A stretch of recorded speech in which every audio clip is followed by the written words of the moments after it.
Hello, and welcome to Tavern Talks. I am your wonderful host and innkeeper for the evening.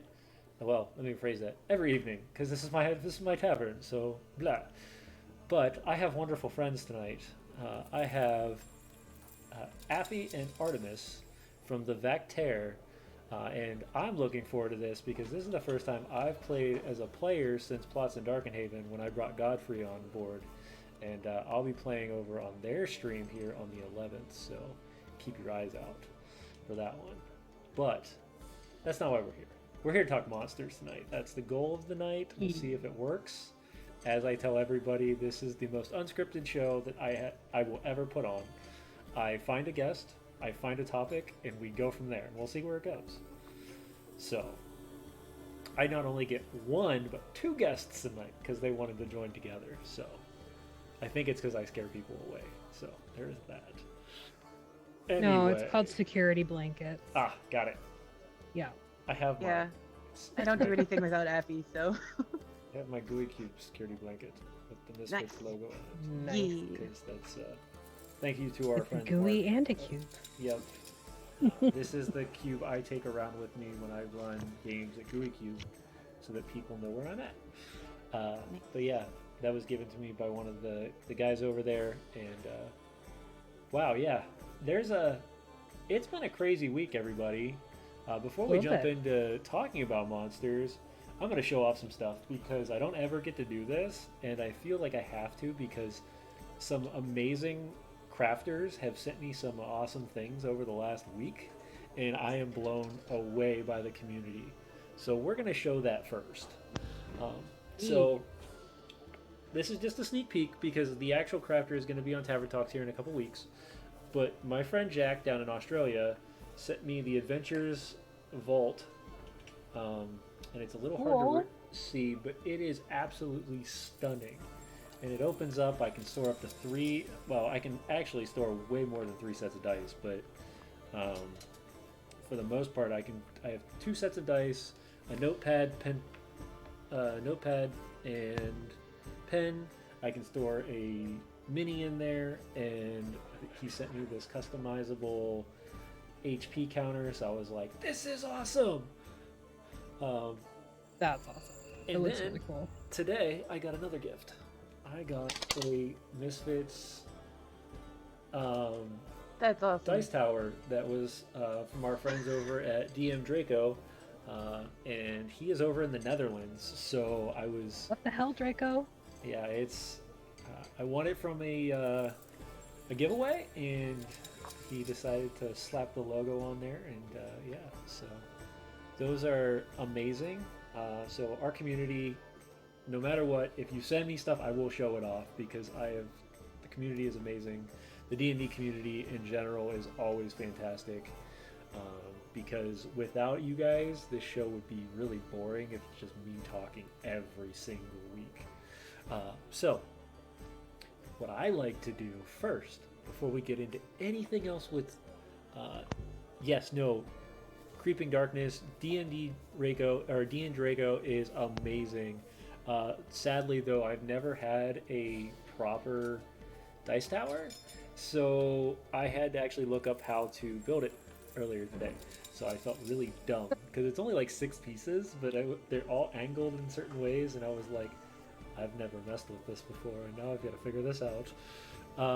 But this is what I do for fun, is I try to figure all these things out.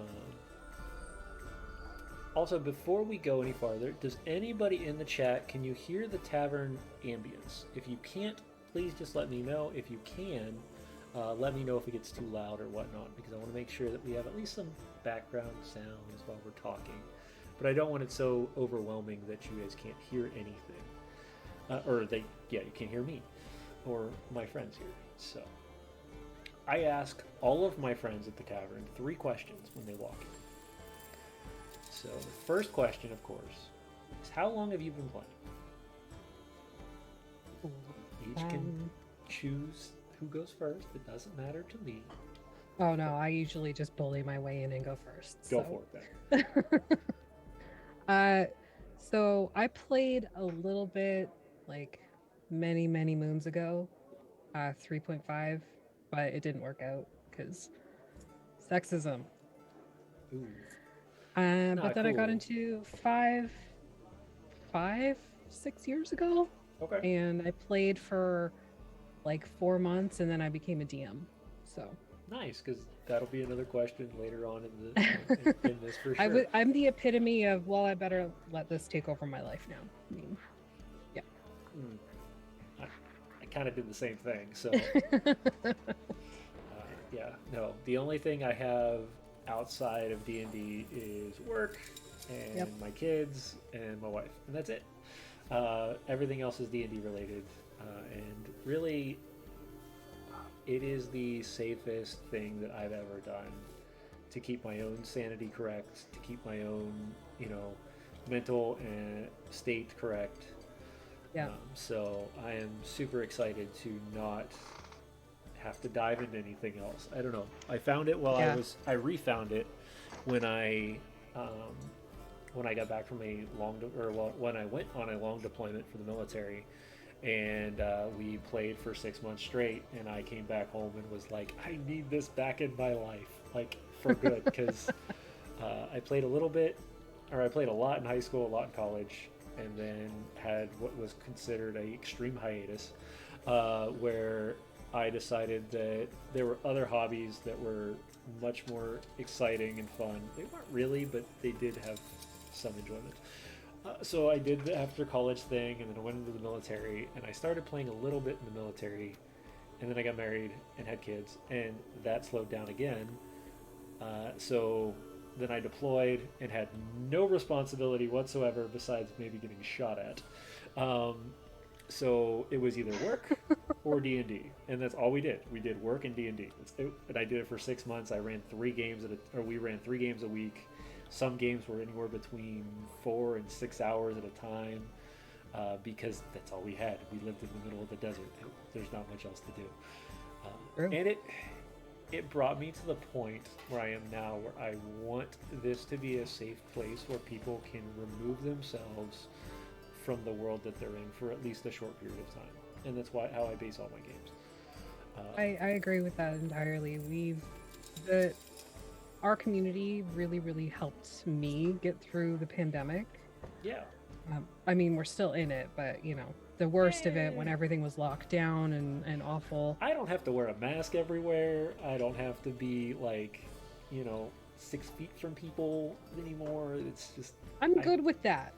I'm good with people staying away and wearing my mask and all touchy. that Like stuff. I'm friendly. Like I give hugs and I move my hands and things like that. So when people are like, I move hands and they're like, stay away from me, and I was like, crap, Yeah, forgot, can't do that. Put hands in I'm a pockets. hand talker too, but I still I maintain the distance, like stay Yeah, out of my bubble because I yeah. just don't want I to. do that until I hit a con. If I hit a D and Oh D god. convention, I become literally the opposite. I'm like, no, let me get as close to you as possible to learn as much as I can because it's just who I am. But um, and I have met amazing people through that, so I can't say that it's a bad thing. Um, and I'm extremely tenacious, so I will ask and talk to people that most people are afraid to go talk to. Um, That's but Artemis too. thank you. Yeah, No, no, it's I not. am. No, you look terrified, Uh, Artemis. I am sorry. Dude, how do you think we got amazing people on our show? Like last night we had Todd frickin' Stashwick. That that was because I was on the internet. If you make me do that in person, not gonna happen. Okay, but I think the point still stands that you Yeah, put yourself out there and yeah. You you still reach push out to people yourself that to normally you go out there. wouldn't. Now I don't know who that is, so you're gonna have to give me a little more information. Todd Stashwick is part of the Nerd Circus. He owns the Nerd Circus, and he is a amazing actor. He's been in Gotham, Buffy the Vampire Slayer, Angel, 12 Supernatural. Monkeys. Yeah. So he was on our one of our charity one shots last night. That's awesome and Mhm. amazing, and I congratulate you for that because that is an amazing feat, and it's All Artemis. intimidating for most people. For me, it's not. I don't know why. I will walk up to the most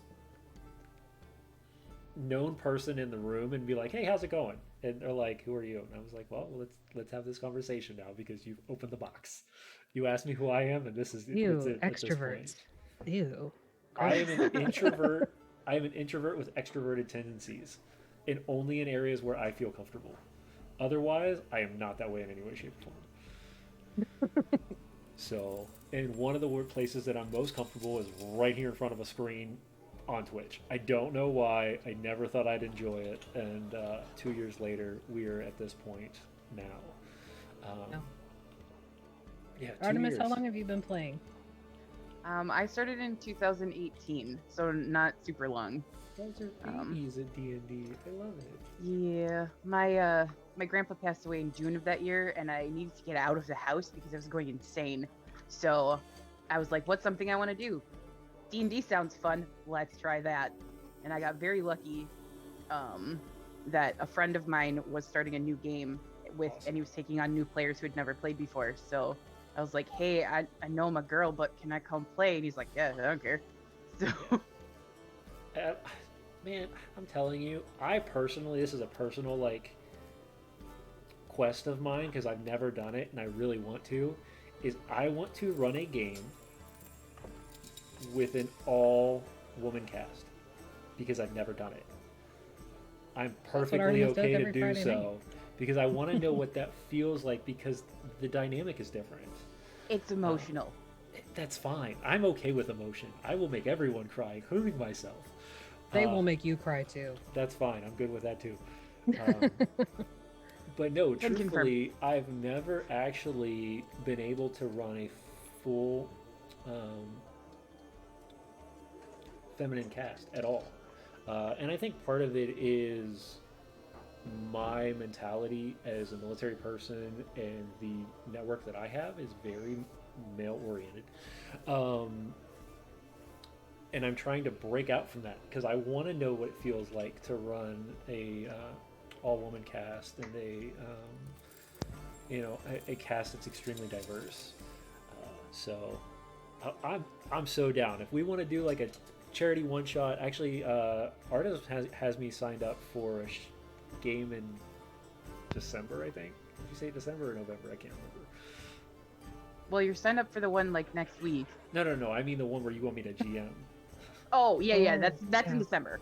December. So yeah, Yeah. Yeah. let her know. I'll do an all woman cast for that one. I'm perfectly If okay with it. I will. if I that's will what just, you want, you just have to tell me because it does I will not take me just. long to fill our games. I will No, So it really destroy. We can all go destroy Santa Claus together because I don't know what we're playing yet, but we'll figure something out. But yeah, Smash the elf patriarchy. Yeah, there we go. That's a good idea. I can be the elf patriarch. I'm good at that. I can do that. Have everybody beat me up. It's great. I love it. Anyway, so first question's been answered. You both told me how. So second question, and this is really a very important question that I think everybody needs to think about. What was that spark moment? What was the moment where you said D&D? Like, what got you into it? What was the interest? What caught your attention? Because this is what we need to tell new people so that they continue to come join us in this crazy community that we call D&D. go ahead, Effie. Okay. I've always been into like fantasy, so like, my 5th grade book report, culminating book report was on The Hobbit. And, I loved anything fantasy, anything dragons, anything adventure, and, whatever. I wasn't into like Nance Drew or Babysitter's Club or Yeah. whatever my peers were reading when I was a kid. I wanted space adventures and medieval adventures and ass kicking with a big knife. That is what I wanted.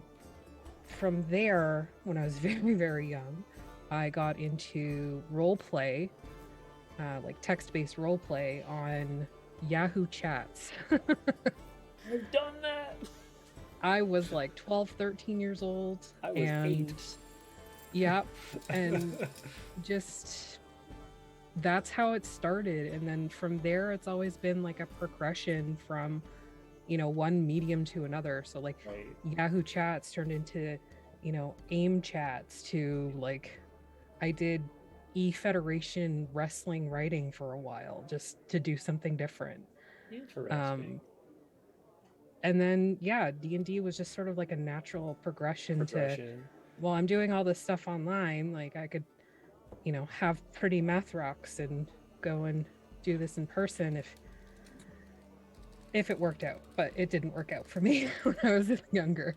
So uh fast forward to many moons later, and I'm playing online and DMing in person, and yeah.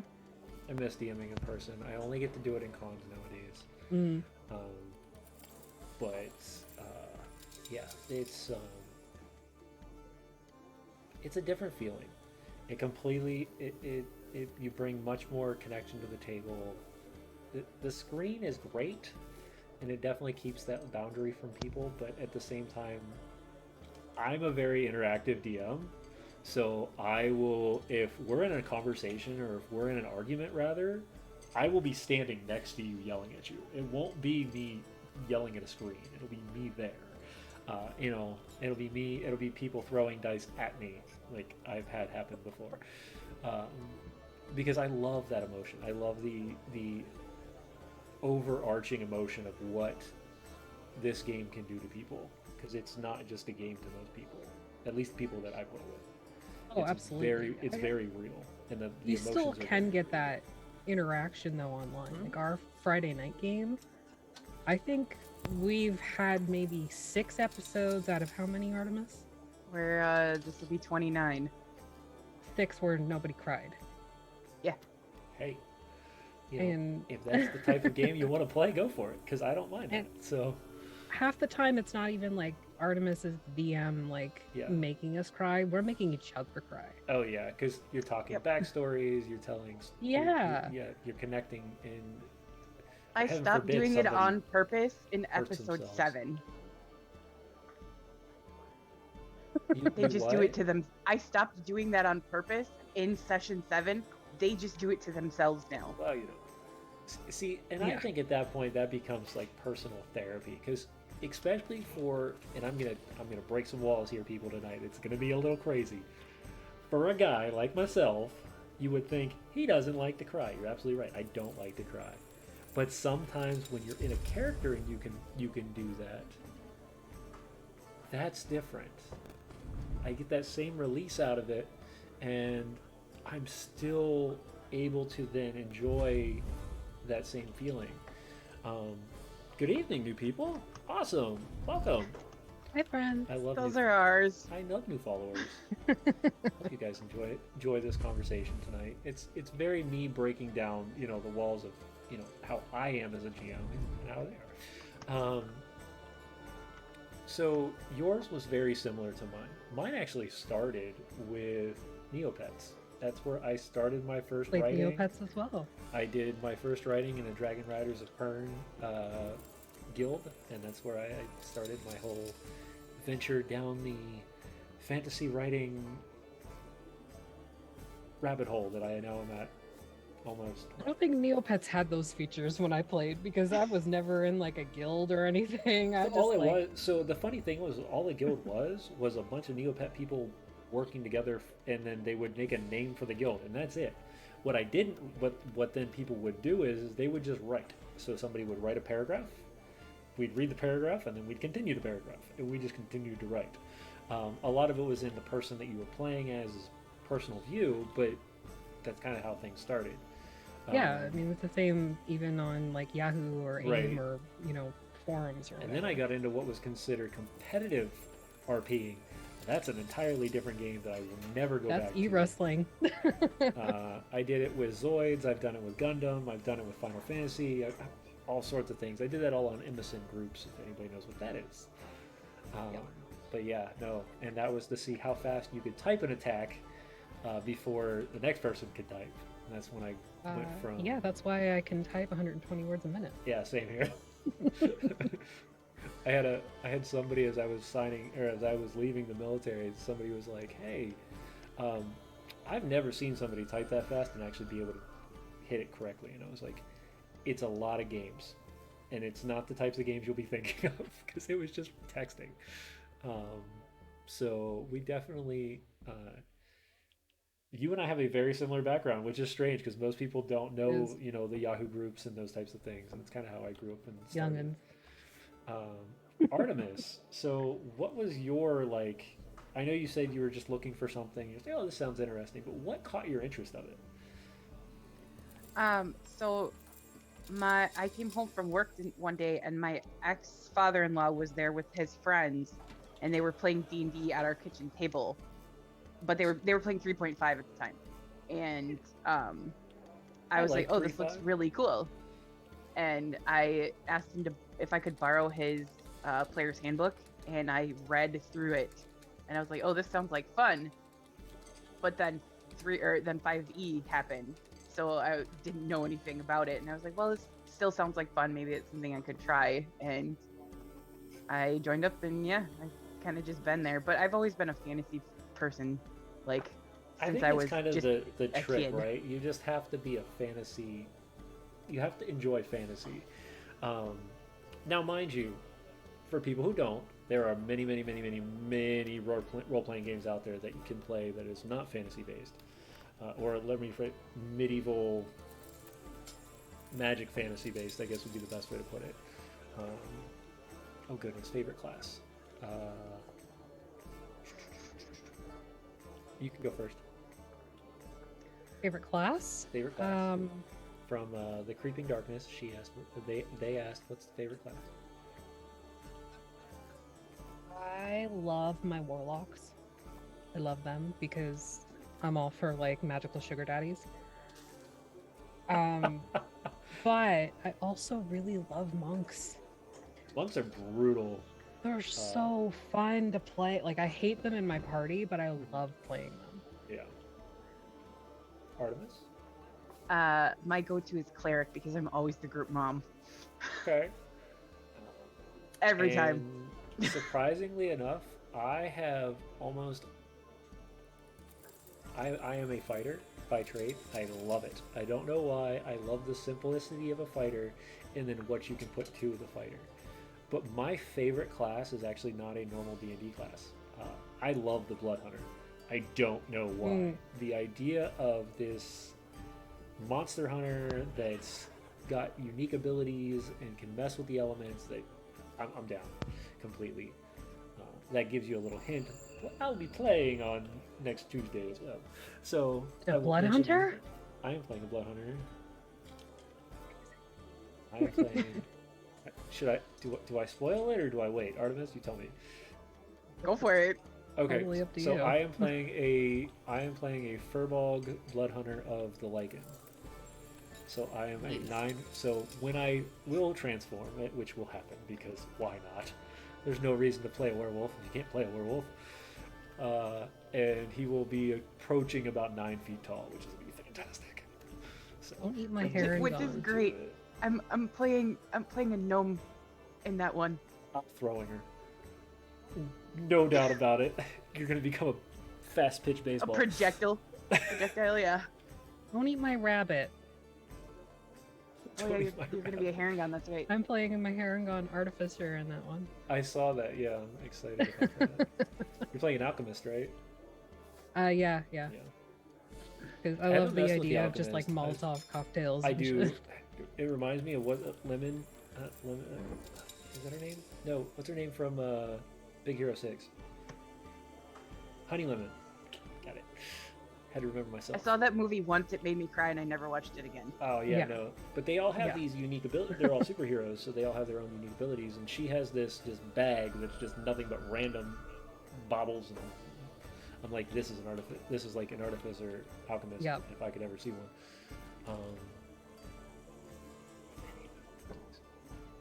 Okay. First question, or next question rather. What class would you never play and why? Paladin. I have zero interest in playing a paladin. Because I love my paladin. This was my first class that I ever played in entirety of D&D. Probably. I played a lot of WoW and paladins.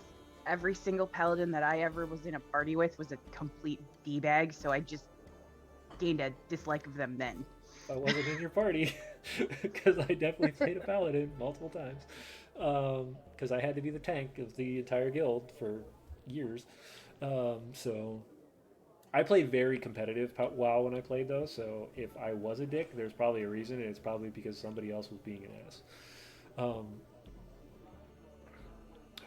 but I've yeah, I played all played of them. very competitive. Yeah. I've played all of the classes because Yep, I feel like as a DM, I understand them better when I play them. correct. Um, I would have to say Paladin too. Like, unless I'm playing an Oathbreaker, I have no interest whatsoever. I played a Paladin of the Crown when I was in Korea, and his main goal was to take any single because the point of the game, well, the point of the GM at the time, was to remove all of the bandit camps and clean up the area around the town. I took that as I can make them all controlled under me, and I will be the bandit leader and make sure nobody gets affected under the town.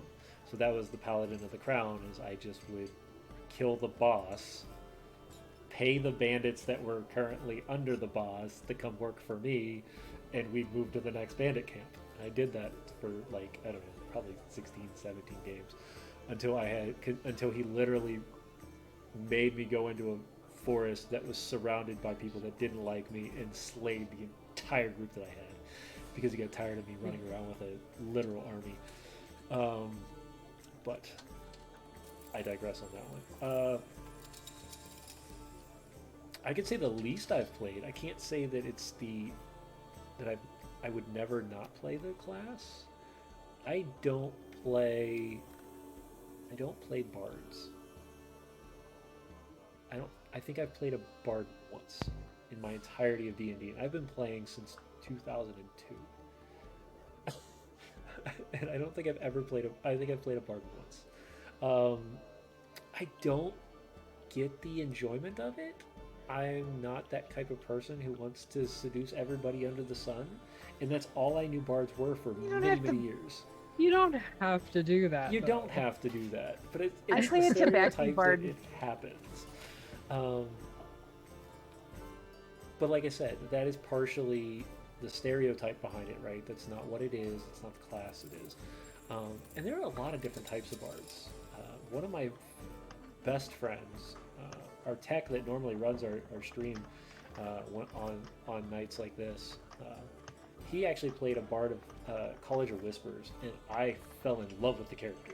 I was the GM at the time, so I was like, man, I can't play this character, but I am going to use this character to all sorts of shenanigans.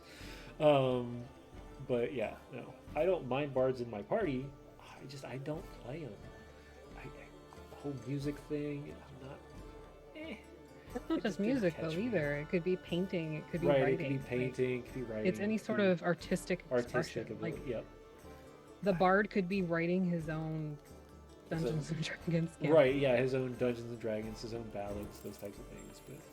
But Mine just insults people. Never got into it. Wow, Jeremy. Bard warlocks are the worst. I play a bardlock in his campaign.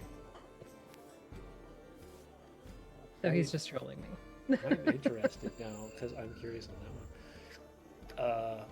I don't mind the idea of a bardlock. I think that would be interesting, telling the story of the patriot. Freya was badass. So we'll have to come back to that in a second. Yeah, she I'm was gonna okay. need Whatever. more description on this question because either I'm not taking it right or somebody else can help me with this question. Do you have any RP hot takes, and if so, what are they? I don't know what you mean by. What do you mean by hot takes? Maybe my old personality just does not catch up on the lingo. Can somebody help me?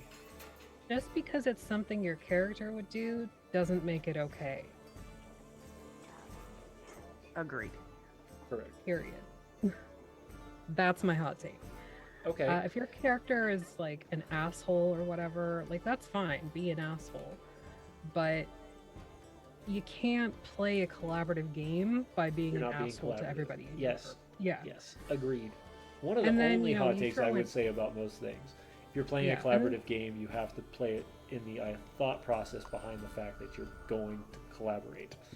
Yes. Um, It's not a video game. It's not something that you can just go into and like, I'm going to get all the loot, all the powers, and I'm going to be amazing. And it's like, that's not how it works. no, and even if you were playing, because I know some people have been following this show for many episodes, and I talk every once in a while about my my Tuesday game, which is a bunch of evil characters, but they all had to find a common goal, and they had to figure out how to work together on certain things. So, yet again, D&D is a collaborative story. You have to collaborate. Your lone ranger just does not work. Thank you again for the sub, Shadow. That helps us out a ton. That actually brings me to a thought process that I was supposed to mention at the beginning of the show, but got on my tangent as usual. What we are starting this week is we're going to start doing giveaways based on subs, follows, and bit goals. And this way we can get this stuff out to people, but it also helps the community and helps me continue to do these wonderful things that I do. So when we hit 20 subs, we'll do a giveaway, and when we hit 50 subs, we'll do a giveaway, and then every time we hit past that, we'll probably either do every 25 or every 50 from there. And those giveaways currently are going to be a mystery bag of dice and mini dice from our friends over at North and South Dice Company. So, yeah, that's going to be our we're going to get those layered up on the overlay thing here sometime. I just got to have time and energy to do it. So, yeah. All right. Did I miss any other questions? If I missed a question, please repost it because I feel bad. Also, Artemis, do you have any hot takes? RP hot takes?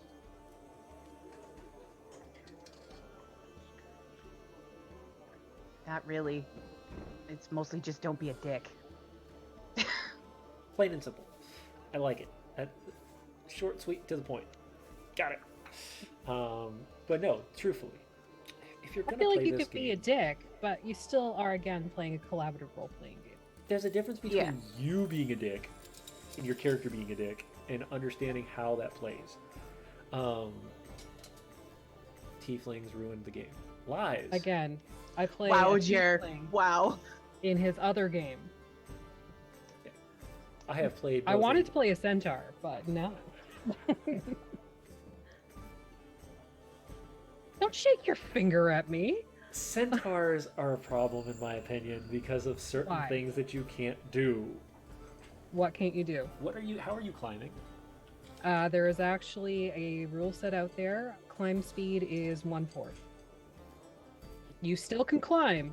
It's just going to take you a while. It's goodness gracious, god awful. You know, I respect that though. If you want to play a character like that and it's not, and you are okay with some of those downfalls, go for it. The first time I squeeze you into a very tiny, hole in the cave, and the only person that can fit through is the normal people, I'm sorry. It's how it happened. Well, it was written as technically a medium-sized creature and can squeeze. I get that. I don't Just believe saying. rules that have written it half of the time. I want to make understanding to these creatures. They're massive. They're not small. Oh goodness, tieflings are hot. That's my hot take. I mean, I agree. it depends on the tiefling. I got my tiefling horns back here. No, that's awesome. Yeah, you do. Oh, you can't see it. Tiefling horns. The mic's in the way. Tiefling horns. I need tiefling horns. No, I actually thought about cosplaying a tiefling at one point, but I have not had the time, energy, or money to do so. Maybe now that I'm out of the military and currently re-looking for a new job, is I have a little bit extra money on the side that I can build that persona for the next con that I have to go to, which will be in Colorado in February. So I don't know if I'll wear the tiefling costume for that because it's going to be cold. I could do like a Russian tiefling and throw like the giant coat with the fur on it. I could do that. I don't know. We'll figure. Loner characters that are intrinsically incompatible with D&D. Yes, go read a book. Truth. That is even most books are grouped for a reason. You know, even the loner. You know, let's go heavy and let's go back to some old school here. Let's go back to Lord of the Rings, of course. Aragorn was a loner, and it wasn't until he found the party that he actually got anything done for a long period of time. Otherwise he was fighting for his life consistently. So unless you want to be that loner that gets, you know, caught up and your party has to come save you every time, it's probably not a good idea. Turn the game into what we have. It's a mess, and that's where it begins. See, sadly, dang it, Jeremy, I can kind of agree, but there's a reason for that, and that's because in third edition, Tieflings and Aasimars were not considered playable races, and if they were, they had extremely increased bonuses from level adjustment, and they made them feel like they were different. Now with just Tieflings being everyday humans with horns and little extra abilities, they kind of lost their flair of what they were when they were in third edition. My own personal opinion. Maybe, but 3.5 edition had its own problems. Like 150 books, yes, agreed. And you know, having this sort of accessibility that we have now for the game is more important than women or older people having different stat blocks. That was weird. We don't have to go into that part because that was dumb. But the monster race adjustment for classes or for character creation, Tieflings were way more overpowered in 3.5. Same with Aasimars. There were also like 5 different types of Aasimars in 3.5. But you also couldn't play them as a general rule. Now they are a playable race. They have to be balanced with everybody else. So couldn't play them. You were like a level like 5 automatically, Yeah. which was crazy. There are problems with the game we have now, and it's so much more open and accepting. I agree. It is a lot more open and accepting, which is why we have such an amazing community that we have now. Also, please, because I make mistakes, if I say something that offends you or gets under your skin, please shout it out and let me know, because I will never know those things and can't fix myself unless it's said. I'm putting that out there. If I'm here, I will say it. And that's fine. I am okay with somebody telling me, hey man, that was wrong. Cool. Same with pronouns. If I call you by the wrong pronoun, please correct me. I am a not so young person anymore, didn't grow up with pronouns the way they are nowadays, and I really need that help because that is a bad thing I have a habit with. So I will call myself out for that. I apologize.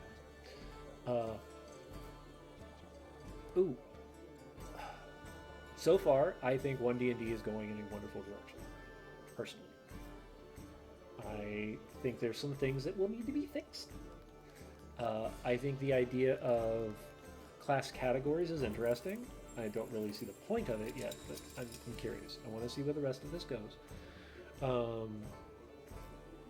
The fact that they listen to the community about the crit fail and the crit success rules, I'm glad that that's no longer a thing because that was dumb. Things like that. I think it'll be an interesting mix of where D&D is going. What do you two think? No, thank you. No, thank you. None of the anything that has come out for it, I don't appreciate any of it. Okay. I don't think I'm not saying 5e is like the be all end all. I Right. love lots of other gaming systems and whatever, but from what I've seen so far of 1D&D, it's a no for me. Not into it at all. I'm interested. We'll have to have that like I said, if you want to have that conversation online, we can. If not, I'd be curious to hear your personal opinion on that anyways. No edition will go without problems. Imperfect games created by imperfect people, but those imperfections made stand out from the rest and brings the community together to improve them. I agree. No game will be fixed. No game will be perfect.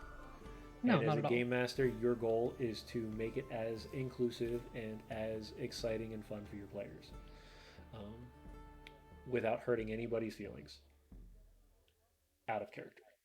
You can hurt people's feelings in character. It's different. It's the character that has to deal with that, not the player. Um, when it goes outside of that, that's when we have to have a conversation and things have to be fixed. So, and that goes for all of my games, and I'm sure it goes for everybody else's games as well. If it stems outside the character, we have to sit down and have a conversation. And that's where safety tools come in play and are very useful. I have an issue with sneak attack rolls not being doubled with nat 20. I do too. I've heard rumors that has already been removed, but I can't confirm or deny that one yet. But I'll keep an eye out on that one because I agree that's dumb. If I only get one attack as a rogue, and two if I have a secondary hand, you lose the literal reason for a rogue being amazing, which is their sneak attack. It's their main ability right off the bat. So I agree. Taking out their main, their fun ability of sneak attack is kind of a no can do for me as well. Third and final question, now that we are 45 minutes into the questions, which I'm okay with because I've had a fun time talking. What got you that? What was the spark that went, okay, I'm done playing as a player for a little bit, or rather, I want to pick up the mantle as a game master? This is my favorite question because this is the thing that shows people that want to play as a game master. For me, I was kind of thrown into it. Okay. The DM that we had, it was an all-work party, so like it was all coworkers and everything. Right. And he got fired. So I kind of got thrown into being the DM, and I've kind of been that way ever since. So, do you say you enjoy it, or? Oh yeah, I do. I love it Okay. now. But at first, it was like I don't know what I'm. Yeah. I mean, there's always those first couple games where you're like, did I do this right? Did I do this right at all? Like, and then you realize that it doesn't matter. As long as your players have a smile on their face and are enjoying their game, it doesn't matter. Absolutely. Yeah. Fake it till you agree. make it. Artemis, now you're a game master too, correct? Yep. Okay. So what was your spark? What made you dive into the dark side, if we say it that way? I honestly don't really remember exactly what it was that was like I could do this, but I had only played for about 6 months before I was like, let's try this. So then I wrote a homebrew campaign and ran that. So yeah. So you wouldn't just go like I went tiptoe off the into deep end. You did whoop, full blown a Yep. splash, cannonball in. Got it. No, that's kind of where I was. Like I actually played for a couple years, but I was also in high school and college and stuff like that. And I was extremely intimidated at first to Game Master. I'd written a lot, I'd played a lot. I was like, man, I don't think I can keep track of everything it takes to be a Game Master. And then I ran my first game, which was the Sunless Citadel out of 3rd edition. One of my favorite intro games that I tell people, if you want to be a game master and you want a very cut and dry but very fun little adventure, Sunless Citadel. It's in the Yawning Portal now in 5th edition, but 3rd edition's Sunless Citadel is no different. It keeps the game very small and very collected, and it was a turning point to go, oh no, I can do this, and I want to do this, because this was a lot more fun than I enjoyed as a player. Because when you got all the crazy ideas in the head, and you can only push it on one character, it's not much fun sometimes. Now, mind you, there has been a change in my brain since I have game mastered now for almost 4 years now, almost completely, multiple times a week, that when I do get to be a character and can take all of that built up energy and craziness and put it into one piece, it's dangerous. So good DMs luck. make the worst players. It's like, so Yep. good luck on Tuesday. I'm coming with crazy. I mean, I'm playing in it. I'm not DMing it. I I don't give know. a shit. Yeah, it's Yeah. okay. Emily's got lots of practice with dealing with only DMs, so Yeah. Good. Somehow because I've we done it. always I build think this her is like parties. I think this is the third one shot now where it's been all DMs. Yeah. So Accidentally, we've done that to her. So they should be okay. But yeah, no, I'm definitely gonna be. I've been working to figure out like what my accent's gonna be, what the personality of the character is gonna be. Because when you've got 20 to 30 of those bouncing around in your head, you can kind of pick and choose and be very quick on the spot. But when you've got to figure out that one for that you're going to play the entire time for 4 hours, it's almost like I'm going backwards to going an intimidation factor. Because I'm like, now I got to play one character, but I have to play it to the T. Like there's no changing characters and all that. Only place DMs get to play a single character. You're right, Duke. I will say, however, if you haven't checked out our stream before, check out Plots in Darkenhaven. We had 3 game masters that were slotted for a 12-week episodes. I was only supposed to play in one game, and due to cancellations and things like that, my character was able to be brought back, I think, into 3 games. So I did get to play more than just a one-shot, and got to explore a little bit more of that character's personality, and it was a lot of fun. So we had a good time. We had a cast of almost 12 characters that were ready at any point, and 3 game masters. It was definitely a project that we will continue to push forward for in the future. So. All right. Well, chat, this is where we start the fun. I'm going to start throwing out some questions, and I'm going to start throwing out some topics. Chat, make sure that you are actively tabbing away on questions that you have. But their choice of topic for tonight was monsters. And not just monsters, it's October. So, I mean, it's Halloween, it's creepy, how do you bring those types of emotions to your game to make the game feel less of a heroic fantasy and more of the creepy horror type game? How would you run if you haven't? Go for it, Artemis.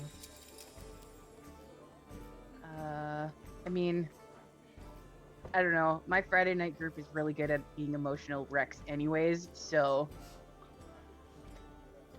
I don't know. I'm not big on the creep factor. Like, I realize that we are doing a month of spooky one-shots, but I am not really into horror. Okay. So, but this gets even better. It's an even greater story. Yeah. Because I run a horror thriller campaign on Monday nights, and Artemis is in it. Yep. I don't do horror either. Choices were made. Choices were made. They weren't good ones, but we made them all the same. Hey. Yep. And to be fair, when you started that campaign, I did not know that it was horror based until about session 11. So. Yeah. See, there's the first thing with horror is foreshadowing is probably your best friend. Slowly give the hints. It was a lot of slow builds. I've also got music that I use to like sort of set the mood. The players don't have to listen to it, but I usually run it through Discord when we're playing so they can listen to it if they want. Horror light. Yeah, it is horror light. It's not like super gory or graphic or whatever, but there's a lot of like twists and turns. The last couple of sessions have been pretty gory. Okay, yeah. There's been a lot of body horror in the last couple of games. So they're, like zombie mounds and what have you, and like a serial killer was on the loose, and yeah. So what is your go-to monster? Mimics. Mimics, of course. Everybody loves those things. They're just so like, almost my entire party on Monday nights has ADHD.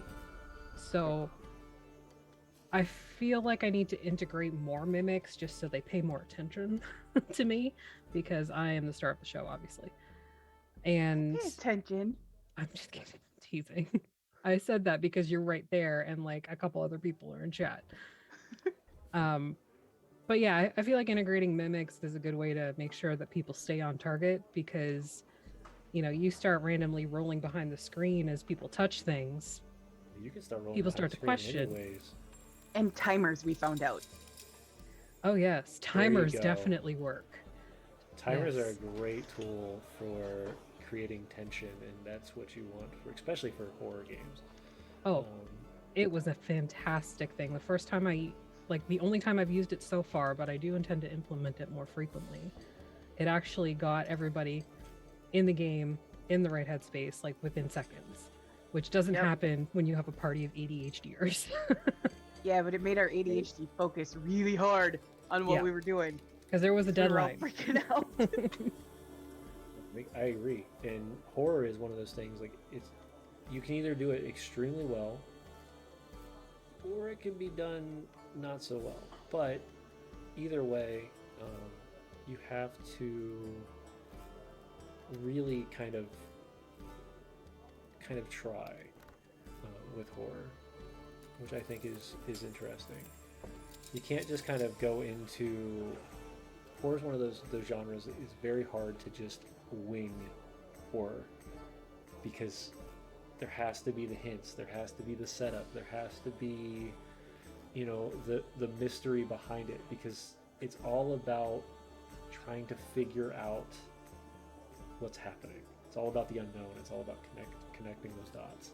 I would agree in some respects and disagree in others. A lot of I don't think I could personally improv an entire horror show episode. I wouldn't be able to do like an entire one, but I have like basic plot points for the most part, and then everything that happens in between them is just sort of ad-libbed. But a lot of the time, it ends up being the players that freak themselves out, and I did nothing. Yep. I just have to say, oh, there's a splotch of red on the ground, and then they like investigate it for the next session, and I don't have to do anything. Right? Yeah. The best games ever are the ones where the game master can just go. And I'm just gonna sit here for 20 minutes while y'all bicker about stuff that I don't even know really. I read the book Session Zero from Robert Walker, who is one of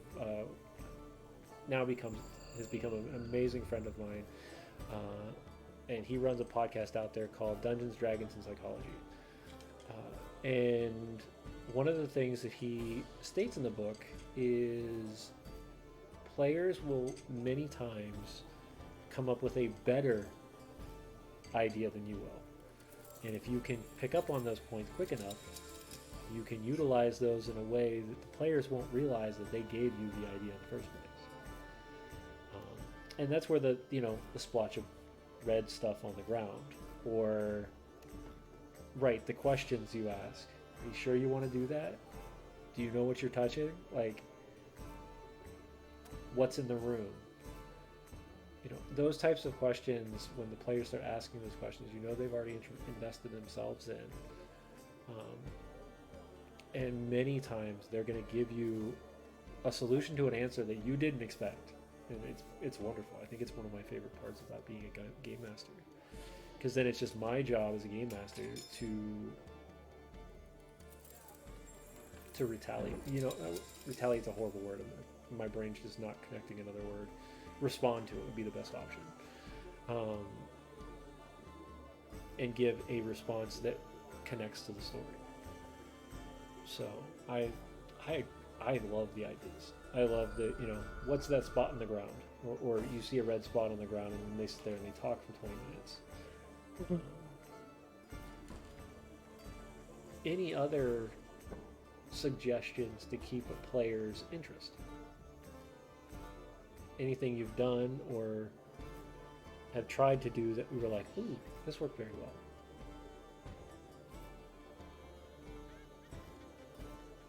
Depends on the party.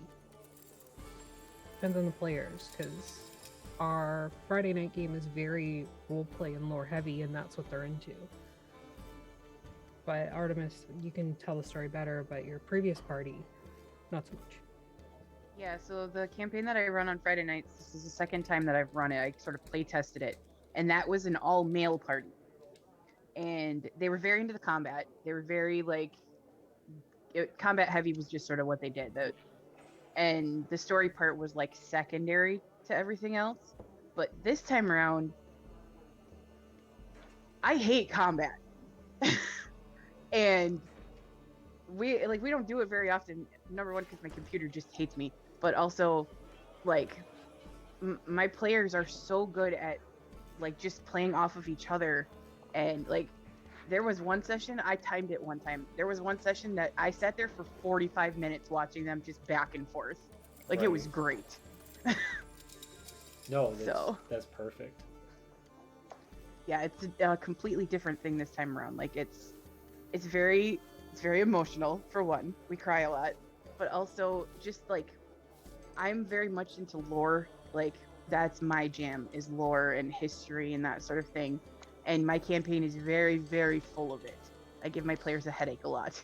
I mean, And if I you love have that type of background and you can do that type of stuff, it's definitely more enjoyable to connect the dots that way. Off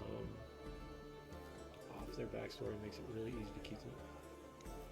It's pretty much what I did. Agree. If they give you a backstory. If they Yeah, give you a if they backstory. give you one. Or you're like Custom-made me, and you just like items. give Avi bullet points and say, "Here, destroy me."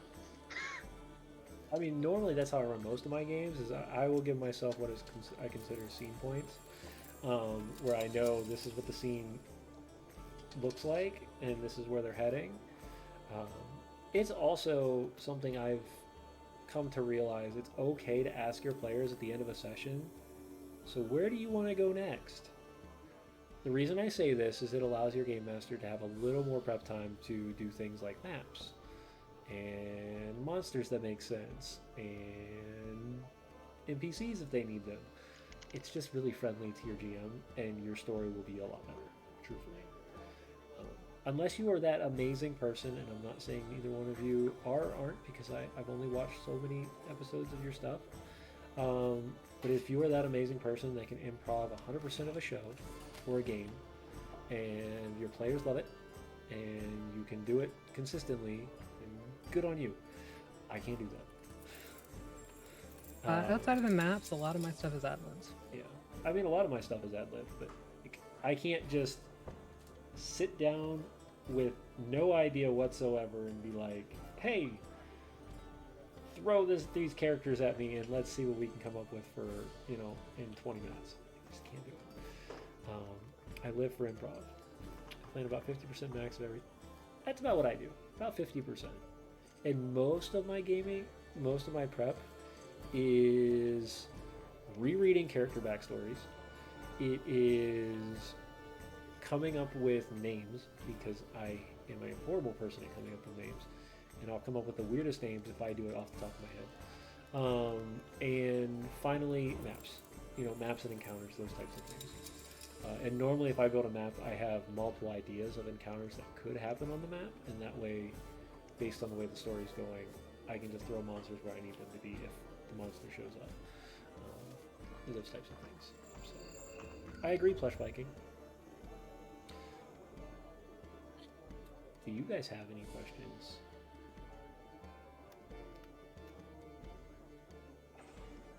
No, I don't actually. Totally spaced.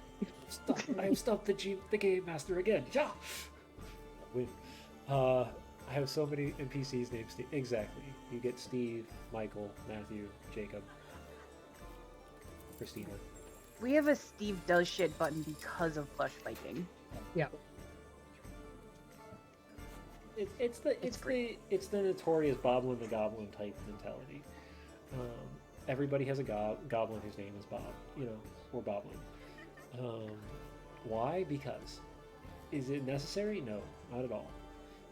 But sometimes you just have to come up with a quick name very quickly, and this is why the town that was full of nothing but halflings and gnomes became Hillshire.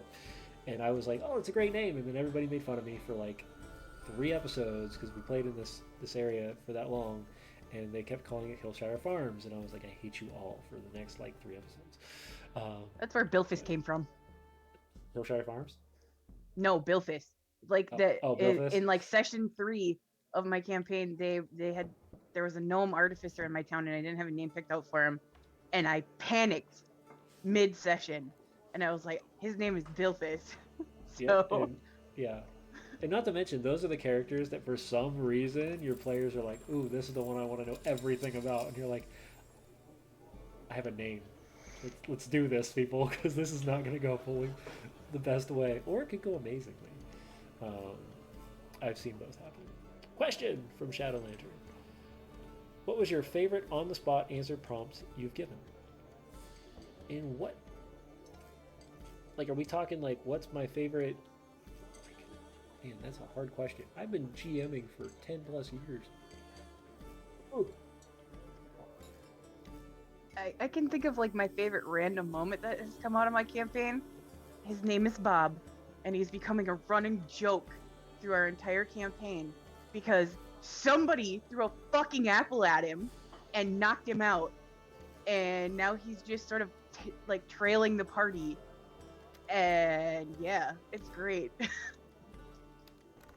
For the apple. Yeah, you did. The apple. Look, you take a Warforged to a fall harvest festival and tell the creature with no mouth to bob for apples. I appled Bob. So I appled for Bob. And it's become a running joke. And I love it. it's great. And like, yeah, he's just sort of become this thing now in our campaign, and it's great. It's kind of like the cabbage guy from Avatar. Mm-hmm. That's That's Bob. basically what he's become. Yeah, he's just a random guy that appears. Yeah, it's great. Yeah. I love it. Yeah, so as a DM, in response to a player's actions. Oh. In my first campaign that I ran online, it was Curse of Strahd. And one of my players went to visit the Burgermeister, who's like the mayor of the city. And casted inflict wounds on a civilian at level 3. Oh no. 4 hit points. It's obliterated, you know. Obliterated. Turned into sludge. So, everything that came after that in that town was a product of him killing the Burgermeister. Oh, is that who he kills? Is the Burgermeister? Yes. Ooh. Like, just straight up. I shake his hand. I'm like, okay, he shakes your hand. I cast inflict wounds at level 3. It's like, oh, so this is what's happening right now. Okay. My favorite part of that whole Interesting. campaign was when you did the push door versus the pull door. That was probably my favorite thing that I think I've ever seen you do. That's our very first TikTok, as well on TikTok. Door or pull door? Yeah, so there were 2 people, and it was like the bruisers in the party that were trying to open the door, and you know, doors are a classic D&D trope of being annoying. So they rolled to like double kick the door in. Like they both like put their arms over each other and both kicked at the same time, and it didn't do anything, mainly because they rolled like shit. But then the rogue of the party, who didn't even like pick the locks or anything, just went over and like, I pulled the door, and I'm like, it opens, because I'm an asshole. And I Jeremy would rage probably do quit. something It like was that great. too. If you're really going to be the runt of the group and just kick things in, like, and you fail, and somebody else is like, they didn't check to see if it was actually unlocked, and you just open the door. I mean, that's not my fault. Yeah. That's their fault. I'm still trying to come up with a favorite on-the-spot answer you've given. I've completely rewritten my entire thought process of my adventure after a response of one of my players, because my player decided to go dive into a myconid colony and have a acid trip for like an entire episode. That sounds like fun. It was intense, I'll tell you that.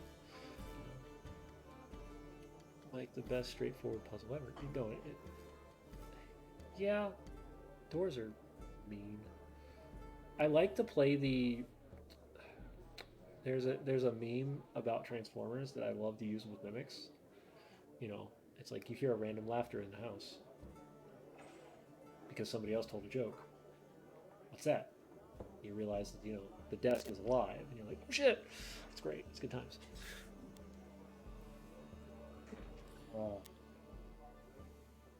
Hmm. Let's see here. Flesh asked a question. He did ask a question, and I kind of this is more for you ladies because yeah, I can't answer that because I'm not a lady. So I would say yeah. But I've been kind of doing that since I joined the workforce. I was a chef for 10 years, so that's a very male-dominated industry. And now I work in contracting, also another male-dominated industry. Really? A lot of females. There are a lot of ladies, and I'm more on the administrative side, but it's still having to deal with like male contractors and customers and stuff. And I want to talk to a man, and it's like, it's the situation of like IT where you have a lady IT person, and they're like, "Did you turn it off and on again?" And they're like, "I want to talk to a man. You don't know what you're talking about," and they say the exact same thing. That's a lot of what I run into. Supervisor to a few lady IT people, and I've definitely been on the phone and ripped the people a new one because of stuff like that. But that's because in the military I can do so. Yeah. Because I've had people who are much higher ranked than I am insult one of my technicians, and I was like, "Can I see that phone real quick?" And she goes, "Yeah." And I answered the question, and the person on the other side of the phone was using their rank and authority trying to. I was like, "Sir, you realize in just 2 seconds your account can be gone if you really want to go there, and nobody will know the difference. So you can either calm yourself down, or you can go put paperwork in and wait another 6 months. You tell me what you'd rather do." I got paperwork for that, but I still felt like I won that argument. So. My boss's boss got yelled at for that, and I was like, "Whoops." Oh well. But yeah, it's for D&D specifically. I haven't had too many problems with the online community for the most part. You won't see that very much in a con community for D&D. I disagree. Really? That's why I stopped playing 3.5. And to have somebody say you won't see that, like I'm sorry, you're mansplaining to me exactly my experience. That's I have seen an extreme increase in ladies at cons that are actually playing Absolutely, games, but we are not always welcome at the table, and that's the problem.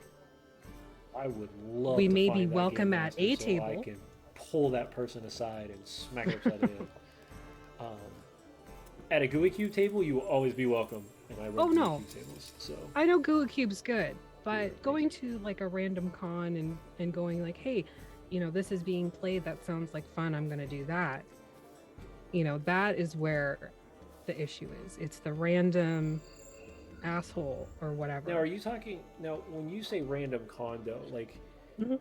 there are very few cons that I go to that are considered random. So, like, I was at Gen Con this year, which is 70,000 people, and I don't think I ever had a table that didn't have at least one or two ladies at it.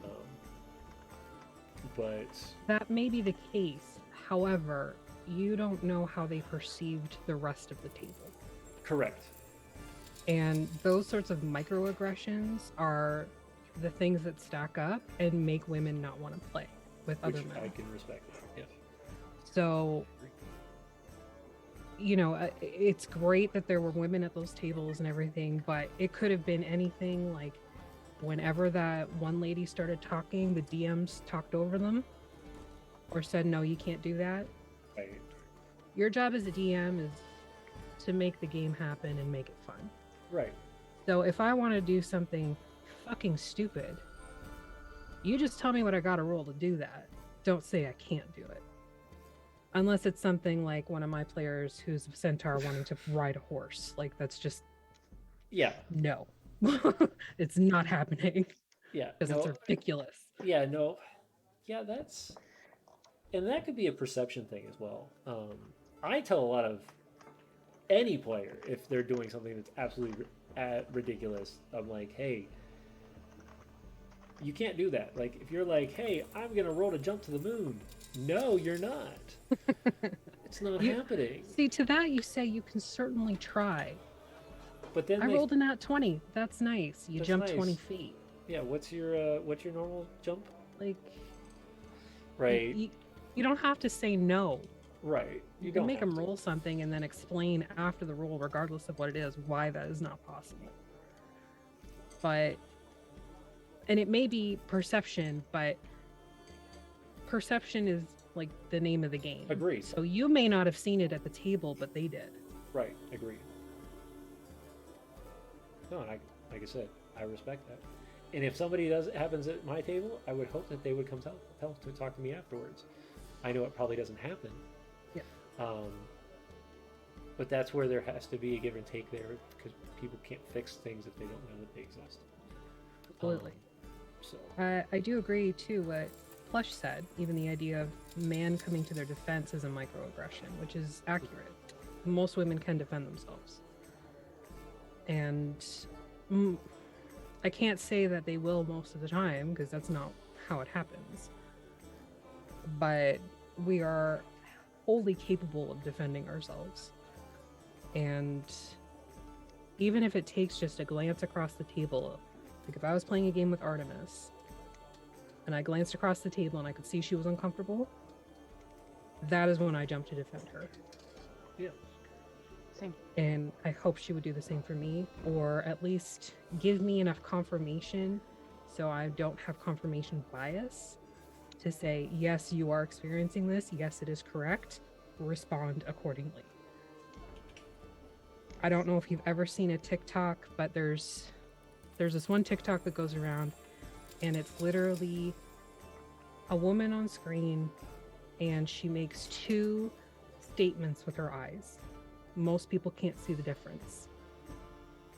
Women can see the difference. Oh yeah, no, 100%. My brain does And not that's the work the same same thing. way, and I understand that. Mhm. I'm really big on body language, like especially because I have so many females. Like my table is all either ladies or non-binaries, and I'm huge on body language. I can tell. I've gotten to the point now with my players where I can tell. With most of them, I can tell when something is wrong, usually before they do. So Yeah, which when you have a table that you have consistently, it's much easier to pick up on that. That stinks too, because a lot of cons you don't have those tables. You have drop-ins, and you have people that are just jumping in for a random game. So picking up on some of the subtle hints of body language might be missed because of something like that. But no, you're right. If you have a table that you've been playing at and you can see that and you know who they are, it's very easy to pick up if they're down or if they're excited about something, and normally it projects into their character as well half the time, which I think is usually a sign as well. I usually prefer a table of females rather than one male power gaming murder hobo. I personally will remove a murder hobo from my table, male or female, because I don't like them. But I won't do it until I've had a conversation with them to make sure that they understand what that means. I also have consequences to anybody that is killed in my game. Don't care, because somebody is mad. You could have killed the goblin down the street, but guess what? His family and his clan are now upset that goblin's dead, so it doesn't matter. Somebody's gonna be coming for somebody, unless you do a genocide thing, which is just weird and creepy, and don't do that. Unless that's what your game's about. Really, the whole idea of D&D, no matter what your gender is or your your age, your race, whatever. The whole idea of D&D is to have fun.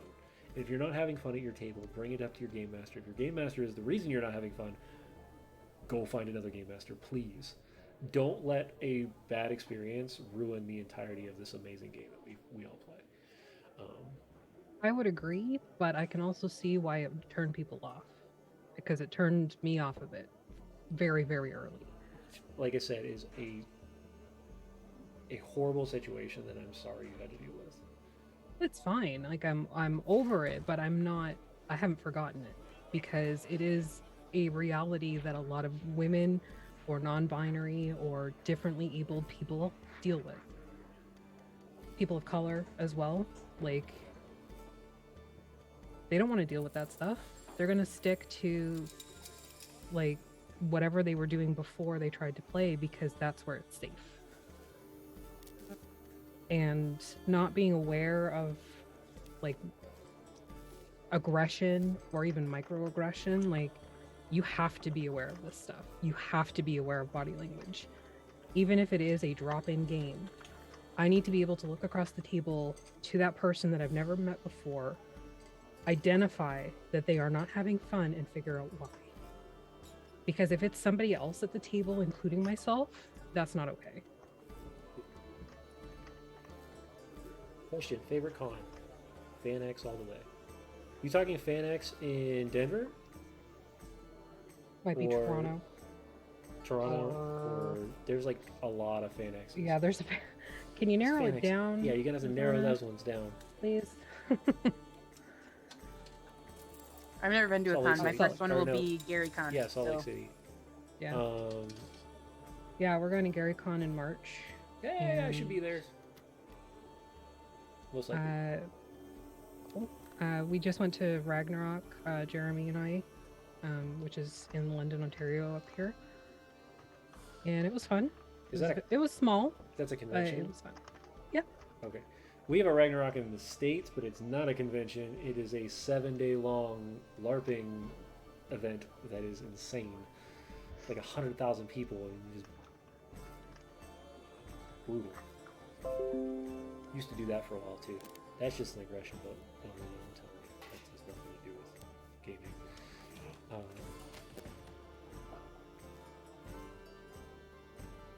So I started gaming decades ago. The whole world view is awesome, tricky for us old timers, but cool. I agree, Plush. I don't know how old you are, but it sounds like you kind of at least in the same age group as me or older. He's so yeah, older. no. What's that? He's older. So, no, I do agree with that. I think that the LGBTQ community and the inclusiveness of what D&D has become is definitely. Oh goodness, yes, no, Dagger Here Ragnarok is exactly what I'm talking about. Brutal. Not to mention, some of the newest stuff that's coming out for D&D, I think, is going to be an interesting spin. The Radiant Citadel is an interesting change to things. I'm curious to see what else comes out, and without it changing everything under the sun. Which I think D&D is the only dangerous with that is it's going to change everything. But there's also the idea of the module a modular game system, so you can pick and choose the way you want, which I think is pretty much how most games are nowadays. People do that anyway without. I was like, we don't have to have a system that tells us to do this. This is what we do anyways. This is part of the idea. I started a powerful group 12 years ago, based loosely on dagger rules. Still make all their weapons and shields. That's awesome. I have not made a weapon or a shield in probably 15 years.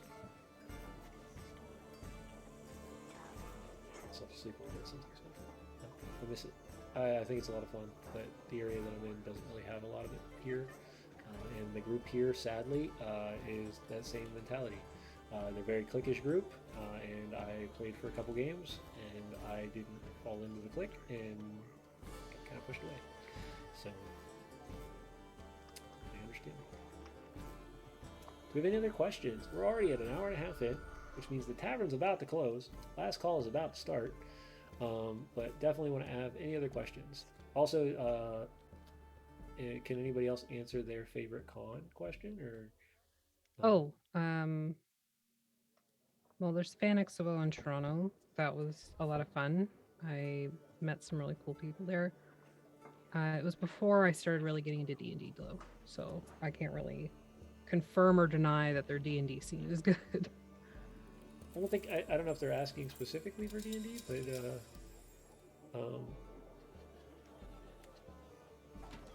you have a vast amount of cons that I've been to in all sorts of realms of the nerd world. I would say for tabletop, most likely my favorite would be Genghis in Denver, and that'll be in February. Partially because it is the local GUI Cube community con, which I have become a large community member with, as well as it is all about gaming. There is a very small vendor hall. There is not many panels, but there is 6 or 7 rooms full of nothing but people gaming D&D and other TTRPGs. You get a lot of locals that come out with their own indie games that they're trying to get out in the market. Those are a lot of fun. But yeah, no. Games that this Misfit will be at this, or cons that this Misfit will most likely be at this year, will be Genghis in February.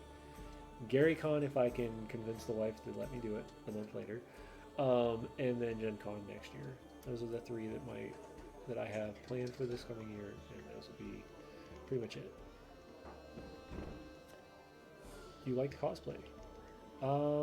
When I have the money and time, I do like to cosplay. Currently, I've only cosplayed superheroes at the moment. I've not gotten enough money and investment in to go get a medieval costume, which I would love to have medieval guard laying around, but kids are expensive.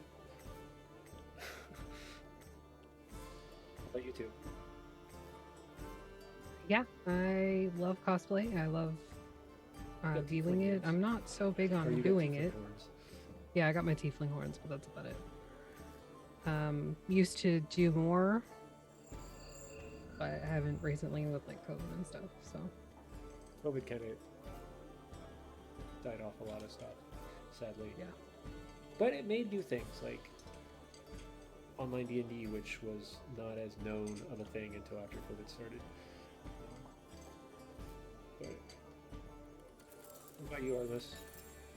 I know you do makeup because I saw makeup last week. The most that I this do. week. Yeah, for whatever reason, when we decided to do all these freaking one-shots this month, I decided that I'm going to do makeup for all the streams. So that is the first couple of them turned out okay. So that's the one thing like I don't know how to do is the makeup thing of it. Me either. I'm making it up as I go. Hey, more power to you, because that's gonna be me. I'm trying to get my character that I got portraited from GUI Cube together so I can cosplay it. The problem is that I've got dragon scales on like half of my face, so I got to figure out how to do the whole scale thing and makeup. Lots of spirit gum. Yeah, I don't even know what that is. Sadly, I'll have to look it up. Like the application glue. Oh, okay. I also saw if you just take like literally somebody took like I don't know if it was like hose or something, like leggings, and you just strip it over your face and cover it and kind of that works really well for like mermaid scales. Mermaid scales, so I figured it could work with dragon scales like Yanti as well. or whatever. Because I only need certain areas too, because I've only got it on like certain parts of my head and certain parts of my face.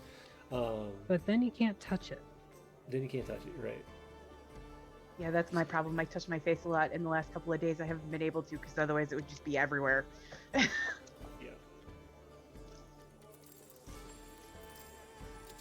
Yeah, no. Yeah. Thank you, chat, and thank you to our guests tonight. this has been a wonderful and very eye-opening conversations that we've had tonight. I will definitely be keeping an eye out for things that sometimes I take for granted as a game master, keeping track of those things more often, because I don't ever want to be at a table where somebody feels uncomfortable or upset, and I would hate to see that. But I look forward to hanging out with you guys, or you ladies, on the 11th. And for anybody who is not a part of the Vactair group that is here, go check out their stuff over on Twitch. Also, keep an eye out on their social medias because they have one-shots and adventures. What did you say, 26 this month? Yep. 26th out of 31 days we are streaming. We have 10 BMs in total that will be streaming for us, and we're going to end it on the 5th with a 12-hour dungeon crawl. We're dungeon crawl. Oh my! And it's all for Extra Life. All for Extra Life. So if you want to support an amazing organization, go donate to them. Go check out their stuff.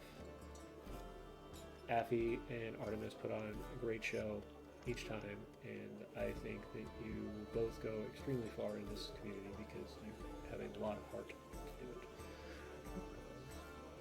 So for everybody else, this is Last Call. This is Tavern Talks. This is the place where we talk about D&D and we bring weekly guests on each and every week. If you want to support us, of course, hit that follow button. Or if you see it on YouTube in the next couple of days, hit the subscribe. Next week, our guest, actually, because I checked this out before I ended, our guest is Jack Hackerbrook from Australia. He's going to be coming on. He currently plays in a game that is ran by Gen Con TV, and he does cosplay, and he builds custom items, and makes these amazing projects. So we're going to talk D&D, cosplay, all the fun stuff, again next week on Wednesday at 9 p.m. on Tavern Talks. We'll see you guys there.